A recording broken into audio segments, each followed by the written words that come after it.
जीवन में सबसे बड़ी खुशियों में से एक होती है लंबे इंतजार के पूरा होने की घड़ी।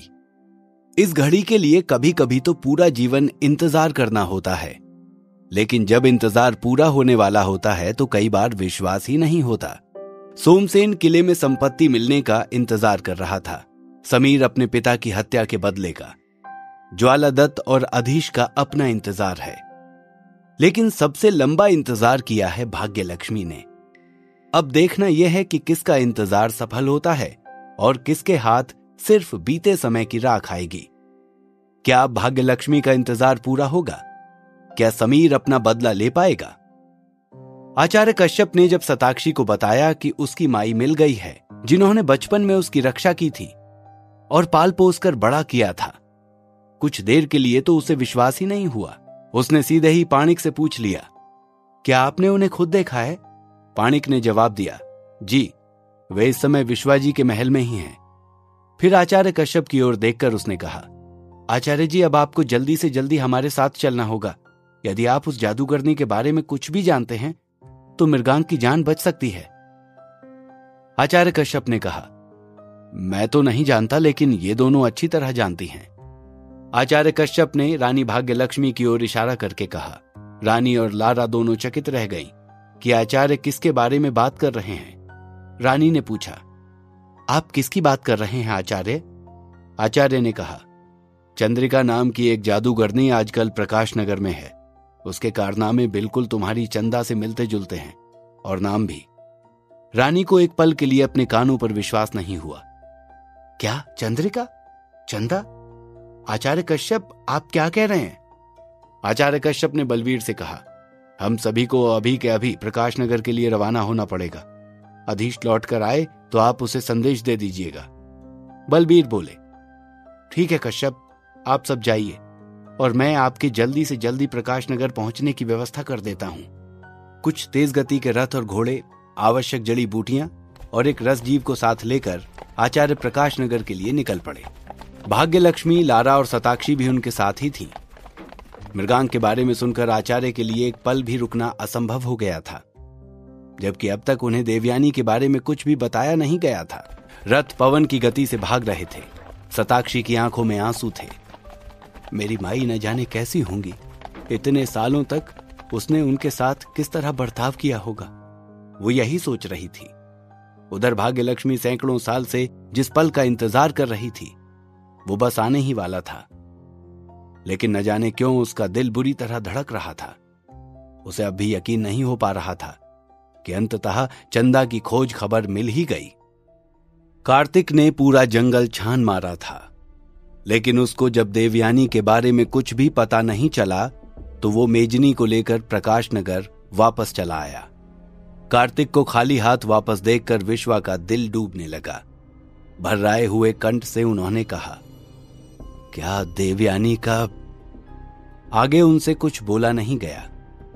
कार्तिक ने भी जवाब न देकर सर झुका लिया, लेकिन मेजनी ने उस मायावी राक्षसी के बारे में पूरी बात कह सुनाई।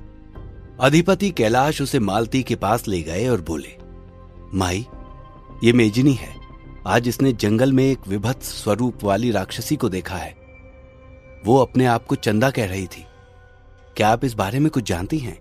मालती कुछ देर मेजनी के चेहरे को टुकुर टुकुर देखती रही, फिर बोली, मैं जब उससे मिली थी तब उसने अपना नाम चंद्रिका ही बताया था।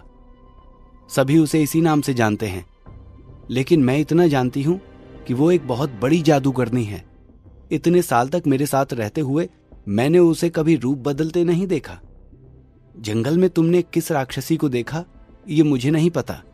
अधिपति कैलाश के मन में जो उम्मीद की किरण जागी थी वो भी बुझ गई।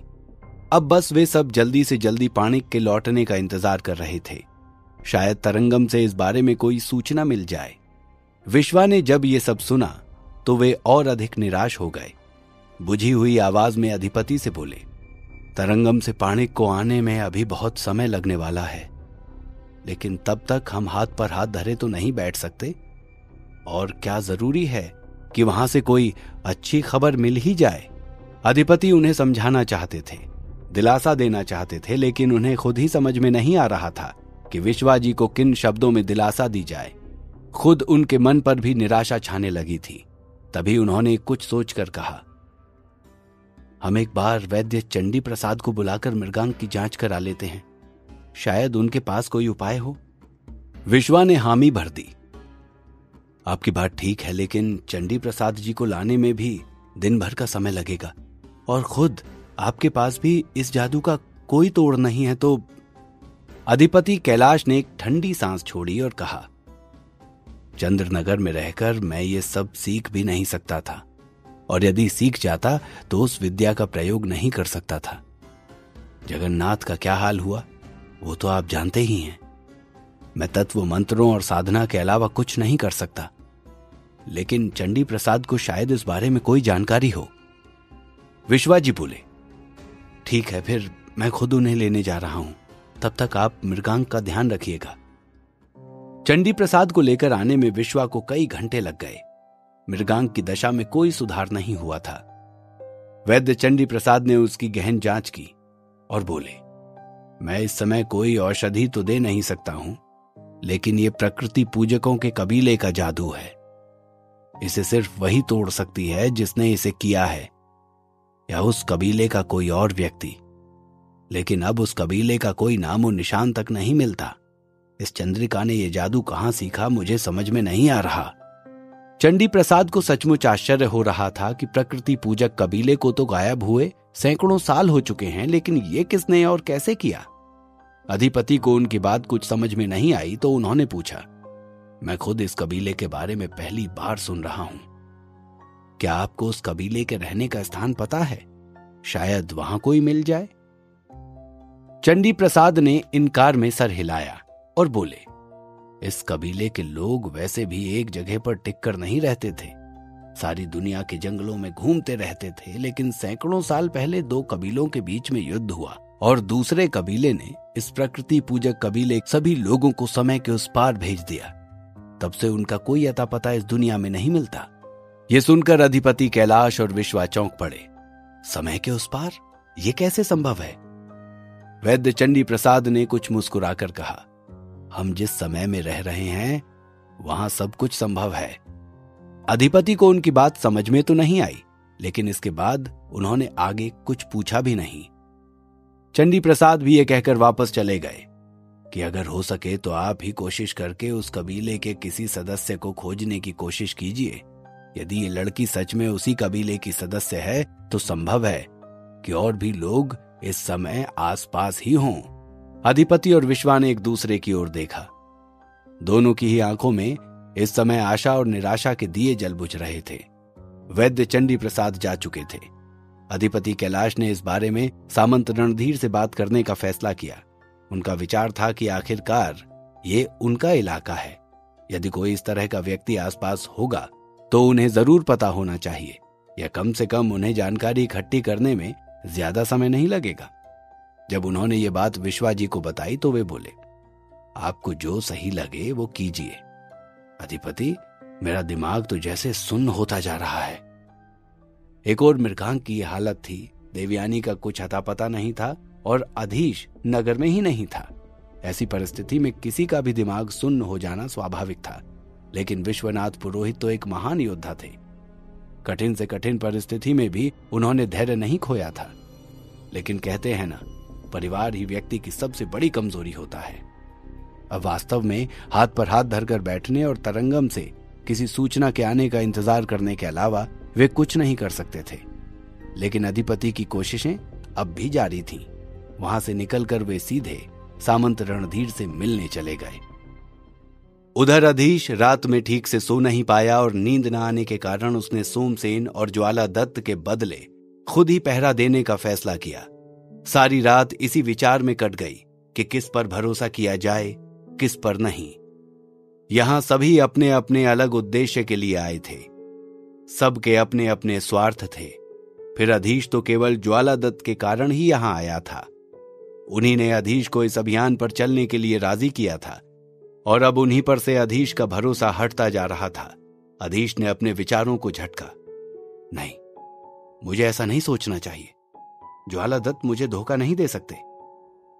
लेकिन तुम खुद भी किस किस को धोखा दे रहे हो, किस किस से झूठ बोल रहे हो, ये पता है? एक आवाज आई। अधीश चौंक पड़ा। यह उसकी अंतरात्मा की आवाज थी। वो घबरा गया और खुद को समझाने लगा, नहीं, लेकिन मैं अपने स्वार्थ के लिए किसी को धोखा नहीं दूंगा। लेकिन स्वार्थ क्या है और क्या नहीं, ये कौन निश्चित करेगा? अंतरात्मा ने कहा, तुम खुद भी तो सिर्फ अपने स्वार्थ के लिए यहां चले आए हो। अपने स्वार्थ के लिए सोमसेन तुम्हें यहां लाया है और ज्वालादत्त भी। अपने स्वार्थ के लिए समीर यहां आया है। अधीश को समझ में नहीं आ रहा था कि ऐसी परिस्थिति में क्या करना चाहिए। फिर किसी तरह उसने खुद को समझाया, मुझे अधिक से अधिक सावधान रहना होगा। यदि कभी ऐसा मौका आया कि मेरा शक सच हो जाए और ज्वालादत्त मेरे खिलाफ हो जाए तो मुझे तैयार रहना चाहिए। अधीश ने जैसे फैसला कर लिया। चाहता तो वो ज्वालादत्त से सीधे सीधे पूछ सकता था, लेकिन उसमें एक खतरा यह भी था कि अधीश के विचारों का उन्हें पता चल जाता। यदि वे सच में ऐसा कुछ सोच रहे हों तो सावधान हो जाएंगे, यदि नहीं फिर वे अधीश के बारे में क्या सोचेंगे। इसी उहापोह और बेचैनी में रात गुजर गई। सवेरे उठकर सोमसेन ने आगे की योजना बनाई। अब सबसे पहले हम हजूम को ही आगे भेजेंगे ताकि वो कमरों को जांच सके। आज हम तहखाने में उतरेंगे। तहखाने में 5 तल हैं। हमारे काम की चीजें कहीं भी हो सकती हैं, लेकिन एक बात का ध्यान रखना कि कोई भी किसी चीज को अच्छी तरह जांचे बिना हाथ नहीं लगाएगा। ज्वालादत्त ने इस बात पर कहा, हाँ, हो सकता है कि आगे इन विषैली मकड़ियों से भी खतरनाक जीव मिले या कोई और शत्रु हमारा इंतजार कर रहा हो। ज्वालादत्त का कहना सही था। सभी ने सोमसेन की बताई योजना मान ली। नित्य क्रिया और भोजन पानी करने के बाद वे सब फिर आगे चल पड़े। आगे मिलने वाले दुश्मनों के खिलाफ तो सोमसेन ने योजना बना ली थी, लेकिन जो दुश्मन उनके पीछे आ सकता था उसके बारे में वे सब भूल ही गए थे। 2 दिन शांतिपूर्वक गुजर गए थे और सबने यही सोच लिया था कि बाहर रह गए मांत्रिकों ने हार मान ली है और अब कोई भी उनके पीछे आने वाला नहीं है। और यही तो नवीन निरंजन की योजना थी। एक बार दुश्मन असावधान हो जाए और वो अपना काम कर ले।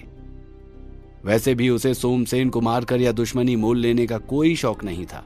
वो तो बस किले में छिपी संपत्ति को हथियाना चाहता था और इस क्रम में यदि सोमसेन से मुकाबला करना पड़ जाए तो उसके लिए तैयार रहना था।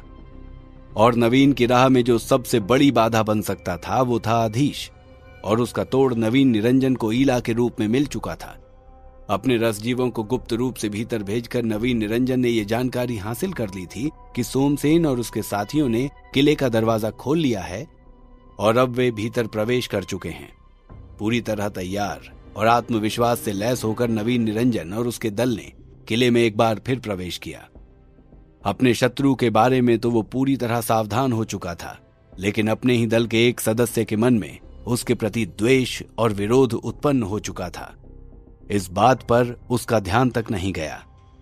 शुरुआत में ईला इस अभियान के लिए जितनी उत्साहित थी, अब उतनी ही ज्यादा निराश हो चुकी थी।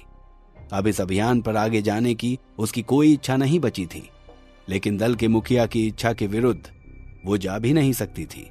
और नवीन निरंजन सिर्फ दल के मुखिया ही नहीं, उसके पिता भी थे। फिर भी उसका हृदय बार बार विरोध कर रहा था। क्या करेगी ईला? क्या वो अपने दिल की आवाज सुनेगी या मन मारकर ही सही पिता का साथ देगी?